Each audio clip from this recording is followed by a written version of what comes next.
मेरे ससुर से घर के तमाम लोग नफरत करते थे और मेरे पति भी मुझे उनसे दूर रहने को कहते थे, क्योंकि मुझे तो वे एक शरीफ इंसान लगते थे। एक दिन मुझे कहने लगे, अब मेरा थोड़ा वक्त ही रह गया है, क्या तुम मेरी आखिरी ख्वाहिश पूरी कर सकती हो? मैंने पूछा, कैसी ख्वाहिश? तो कहने लगे, मेरी बेगुनाही साबित कर दो, उस औरत को कह दो वे सबको आखिर सच बता दे। मैं जब उनके बताए गए पते पर पहुंची और जिस औरत ने दरवाजा खोला उसे देखकर मेरे होश उड़ कर रह गए। मंगनी के बाद पहली बार मैं अपने ससुराल आई थी। असल में उन्हीं लोगों ने हमें दावत दी थी और खास तौर पर मुझे भी बुलवाया था, ताकि मैं इस बहाने से उनका रहन सहन और घर वगैरह देख लूं। तो मैं भी अपने पापा के साथ अपने ससुराल आ गई। खाने के बाद मेरी ननंद भी मुझसे कहने लगी कि आओ तुम्हें अपना घर दिखाऊं। लेकिन अभी हम डाइनिंग हॉल से बाहर निकले ही थे कि उनका बेटा उसे तंग करने लगा। तो मैंने कहा, आप उसे खाना खिला दें, मैं खुद ही देख लेती हूँ। अभी मैं सीढ़ियाँ चढ़कर ऊपर ही आई थी कि अचानक ऐसा लगा कि कोई तेजी से मेरे पीछे से गुजरा है। चौंक कर पलटी तो कोई भी नहीं था। उसी वक्त एक कमरे के दरवाजे को कुंडी लगने की आवाज आई। मैंने सोचा कि आखिर इस कमरे में कौन गया है। सब घर वाले तो नीचे हैं, तो यहाँ पर कौन हो सकता है? मुझे किसी की मौजूदगी महसूस हुई थी। उस वक्त मेरी दूसरी ननंद ऊपर आ गई। तो मैंने उससे पूछा कि आप लोगों के अलावा कोई और भी है यहाँ पर, क्योंकि मुझे ऐसा लगा कि जैसे सामने वाले कमरे में कोई गया है।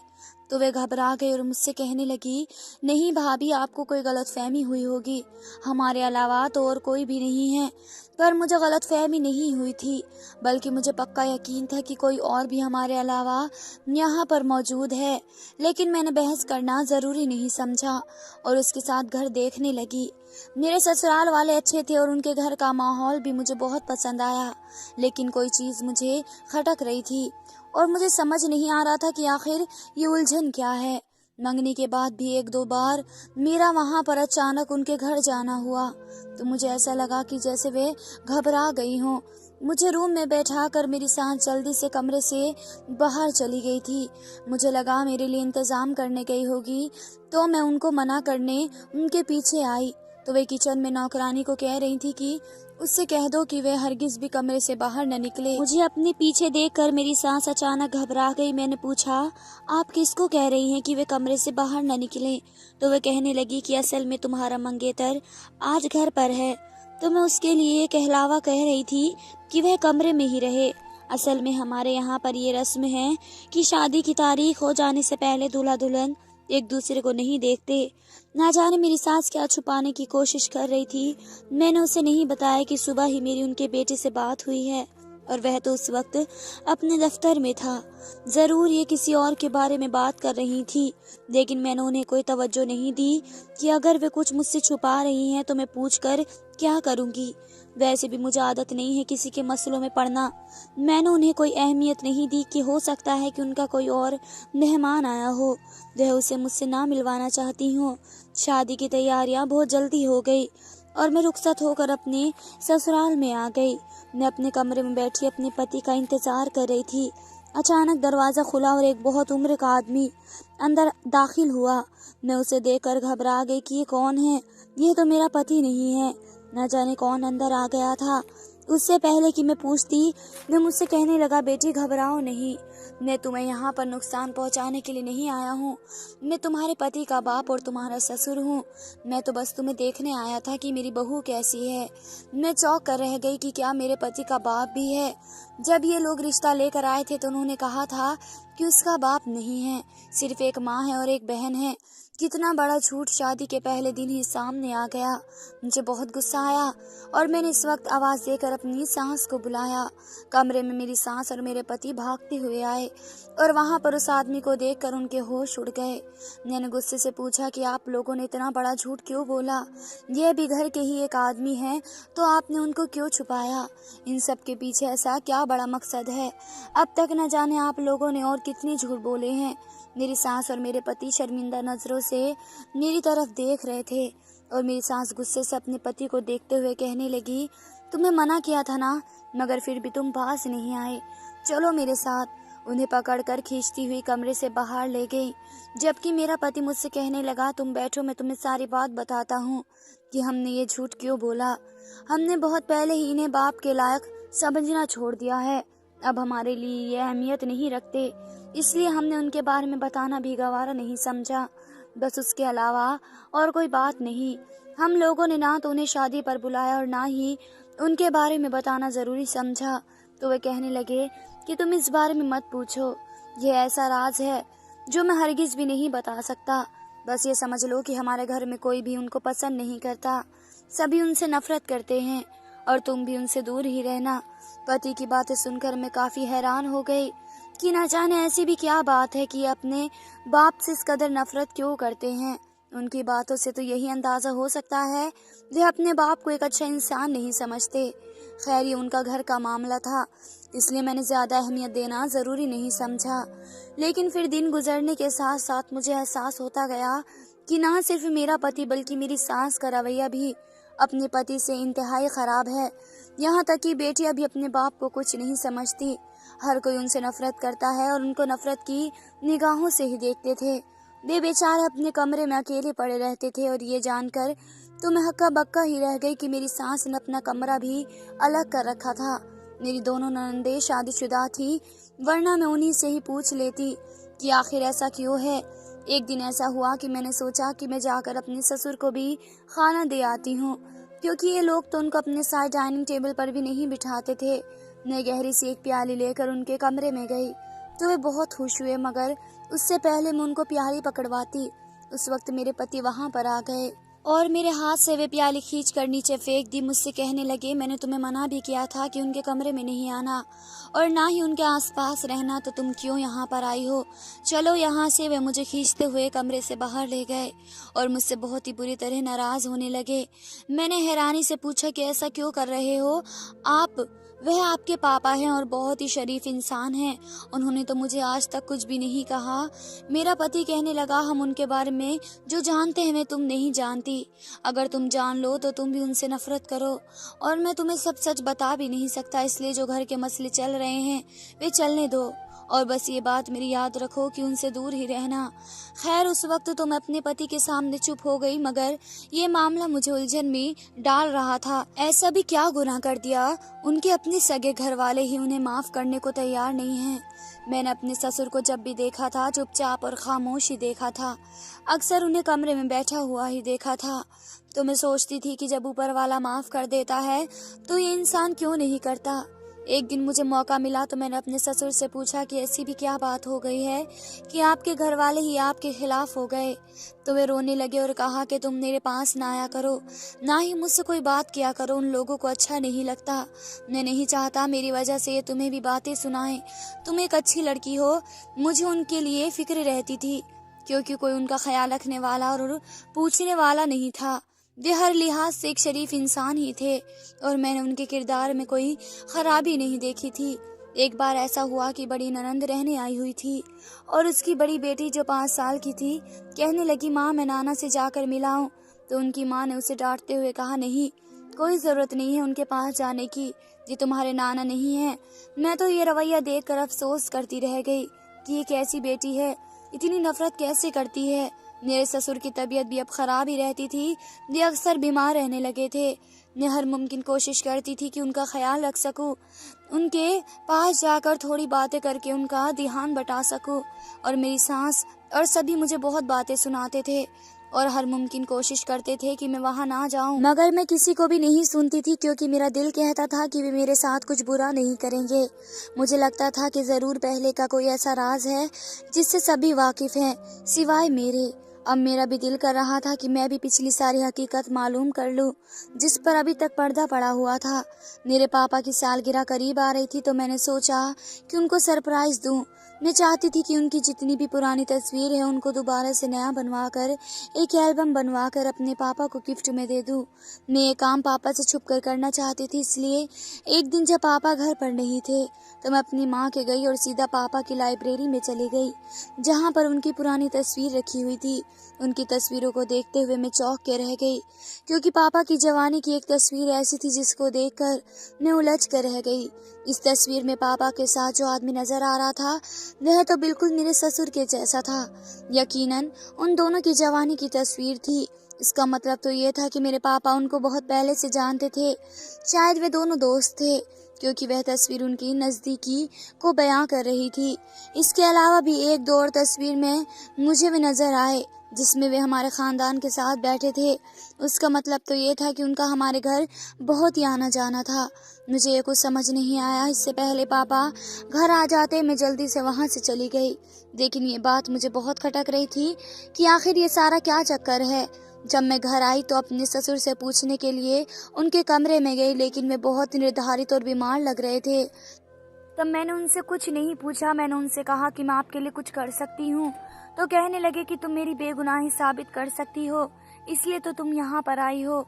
तुम जाकर उस औरत को कहो कि वे जाकर सबको सच बता दे कि मैं हरगिज भी ऐसा नहीं हूँ। मुझ पर झूठे इल्ज़ाम लगाए गए हैं। मेरी बस यही आखिरी ख्वाहिश है कि मुझ पर से ये सब इल्ज़ाम हट जाएं और मैं बिल्कुल सही होकर इस दुनिया से जा सकूं। मैं उनकी बातों से उलझ कर रह गई। मुझे समझ नहीं आया था और ना उन्होंने मुझे कुछ ज़्यादा बातें बताई थी। बस एक बात देकर कहने लगे कि इस पति पर जाओ और यहाँ पर मौजूद औरत को कहना कि अब बहुत देर हो गई है, वापस पलट आओ और सबको सच बता दो। क्या पता उसको अपने किए का एहसास हो गया हो और वे आकर मेरी बेगुनाही साबित कर दे। मैंने उनसे इस घर का एड्रेस लिया और अगले दिन वहाँ पर चली गई। देश शहर का एक इलाका था और मैं अंदर ही अंदर डर भी रही थी कि अगर इस औरत ने मुझे कोई सवाल किया तो मैं क्या जवाब दूंगी। जाने वे औरत कौन थी और उसका उनसे क्या ताल्लुक था। लेकिन मैं जिस काम के लिए आई थी वह मुझे करना तो था ही, इसलिए मैंने दरवाजे पर दस्तक दी। जिस औरत ने दरवाज़ा खोला उसे देखकर मैं चौंक कर रह गई। मुझे अपनी आंखों पर यकीन नहीं आया। मगर 6 साल बीत चुके थे, लेकिन मैं एक नज़र में ही उन्हें पहचान चुकी थी। मगर वक्त बहुत आगे बढ़ गया था और उनके बाल भी सफ़ेद हो चुके थे, लेकिन नैन नक्श तो वही थे। उनको यहाँ पर इस हाल में देखकर मैं अजीब होकर रह गई। वे मेरी सगी बुआ थी, मेरी फेवरेट हुआ करती थी, मेरी बचपन की साथी जिनके साथ मेरा सारा बचपन गुजरा। वे मेरी दोस्त और मेरी हमराज थी। लेकिन फिर एक दिन वह अचानक ही गायब हो गई और उस दिन के बाद से हम उनके बारे में कुछ मालूम नहीं कर पाए और वक्त गुजरने के साथ साथ मैं भी भूलती गई। लेकिन आज अपने सामने देखकर सब याद आ गया।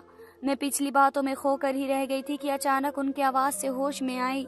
वे मुझसे पूछ रही थी कि मैं कौन हूँ। मैं खुद पर काबू नहीं रख पाई और उनके गले लगते हुए कहने लगी, मैं आपकी भतीजी माया हूँ।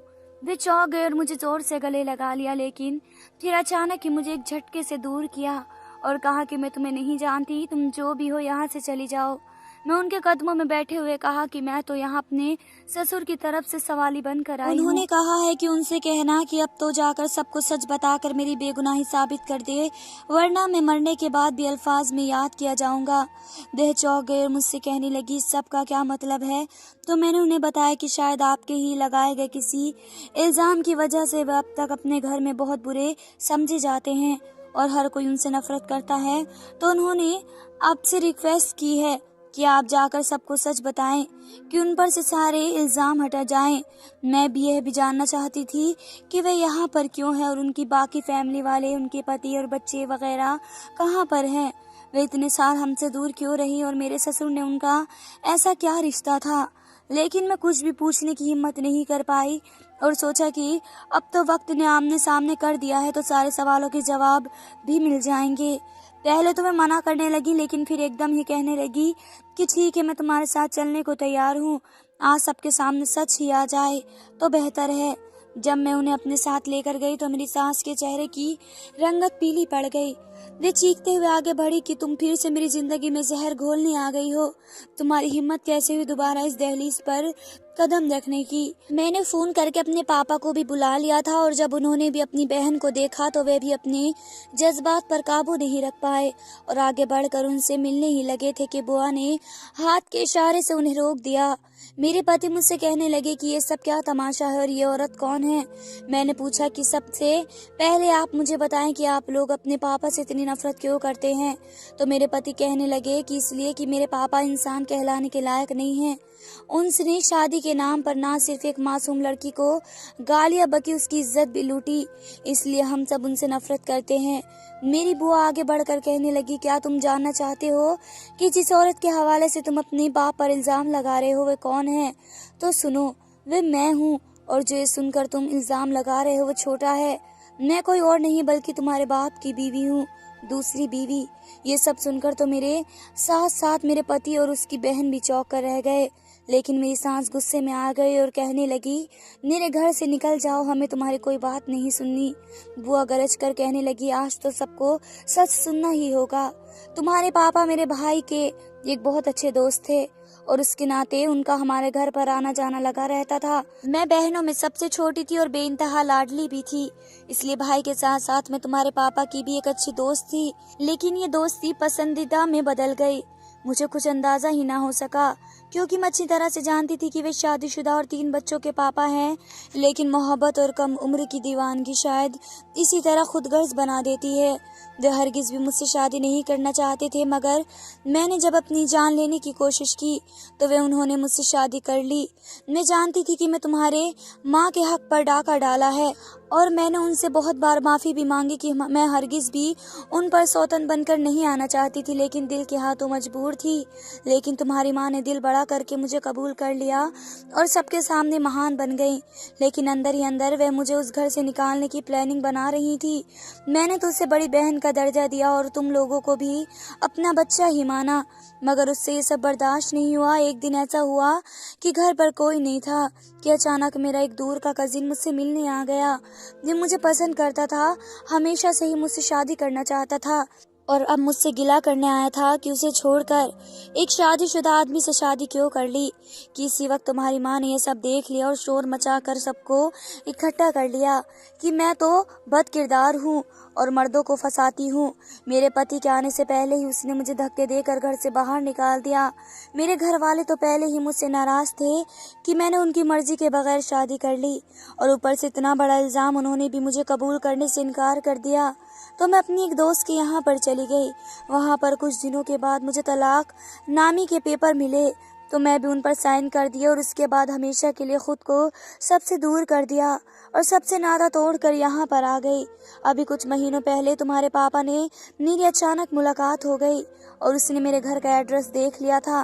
तभी तो आज मुझे यहाँ पर बुलाया है कि मैं उस पर लगाया इल्ज़ाम वापस ले लूँ। लेकिन मैं तो उस पर कोई इल्ज़ाम कभी लगाया ही नहीं। इल्ज़ाम तो मेरी जात पर लगाए गए थे। ये सब सुनकर किसी को भी यकीन नहीं आ रहा था, ख़ास तौर पर मैं तो बहुत ही बेयकीनी थी। मैंने कभी सोचा भी नहीं था कि मेरी सास इस हद तक भी साजिश कर सकती है। मेरा पति कहने लगा कि माँ, ये सब क्या है? आपने तो हमें कहा था कि हमारा बाप एक बदकिरदार आदमी है, ये सब क्या है? तो इसकी माँ चीखते हुए कहने लगी, हाँ, मैंने ये सब कहा था क्योंकि मैं उस शख्स को सज़ा देना चाहती थी। जिस दिन उसने मुझ पर सौतन लाकर बिठाई थी, उसी दिन से उसके लिए मेरे दिल में नफरत पल रही थी। मैं उसको ऐसी सज़ा देना चाहती थी कि ये ज़िंदगी भर याद रखे, और ये सज़ा इससे बढ़कर क्या हो सकती थी कि उसकी औलाद उससे नफरत करे। जब उसकी बीवी को मैंने घर से निकाल दिया तो मैंने उससे कहा कि उसने तुम पर झूठा इल्ज़ाम लगाया है कि तुमने उसकी शादी से पहले इज्जत लूटी थी, इसी वजह से उसने तुमसे शादी की और अब उसने तलाक को कहा और दोनों तरफ से गलतफहमी डलवा कर उसने तलाक करवा दी। और तुम लोगों को भी यही बताया है कि तुम लोग सारी जिंदगी अपने बाप से नफरत करो और यह इस नफरत का शिकार होकर एहसास जुर्म में अपनी जिंदगी गुजारते रहे कि उसने मुझे धोखा क्यों दिया। और उस लड़की को हमेशा के लिए उस घर से दूर रखने की खातिर मैंने अपने बेटे का रिश्ता बचपन में ही उसकी भतीजी से तय कर दिया और ये जाहिर करवाया कि मैं रिश्ता बचाना चाहती हूँ। मेरे पति और उसकी बहनों की आंखों में आंसू आ गए और वे बहुत ही ज्यादा अपने बाप से लपटकर माफी मांगने लगी कि हमें माफ कर दो कि एक अरसे तक बिना वजह आपसे नफरत की। दूसरी तरफ से मेरे पापा अपनी बहन से माफी मांगने लगे और कहने लगे कि हमने तुम्हें तलाश करने की बहुत कोशिश की, लेकिन तुमने अपना कोई भी निशान नहीं छोड़ा।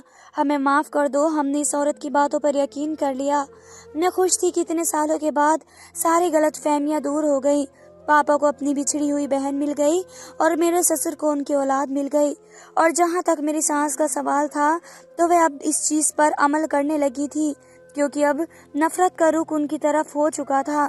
उनके बच्चे अब उन्हें देखना भी गवारा नहीं करते थे।